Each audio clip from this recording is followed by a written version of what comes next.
Yanda ake amfani da Zoom, how to use Zoom. Wannan bidiyon yana da muhimmanci, yana da amfani. Zoom ana amfani da shi ne wajen koyar da mutane. Idan kana da wani lectures da za ka yi ma mutane ko kuma wani meeting da za ku yi maybe a kamfanin ku ne, ko kuma maybe kai tutor ne, kana so ka yi tutorials wa student ɗinka online, virtually suna ganin ka kana kallon su, ana amfani da manhajar Zoom ne. So a wannan video zan koya mana yadda ake wato downloading din Zoom, yadda ake installing din Zoom, yadda ake registering din Zoom da kuma yadda za ka yi amfani da Zoom because it's very important.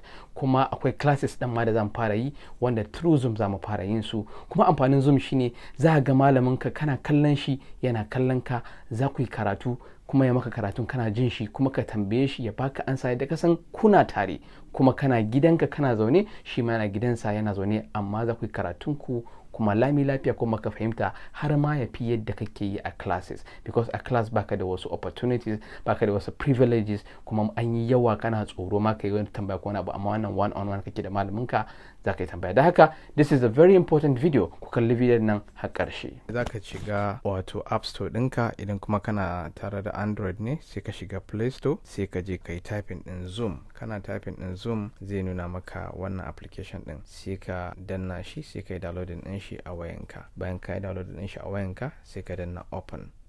Idan ka danna open zai nuna maka interface kamar haka. Za ga wannan interface akwai join meeting, maybe already an riga an tura maka link ɗin da za ka fara meeting, sai ka join ɗin meeting da wannan link ɗin, ka danna join meeting. Idan kuma kana da account ka riga ka buɗe account sai ka danna sign in. Idan kuma baka da account sai ka yi sign up, sai ka yi register. Bayan ka yi register shikenan zai kai ka wani interface. A wannan interface ɗin za ga akwai wato new meeting, akwai kuma join meeting, akwai schedule meeting, sannan kuma akwai share screen.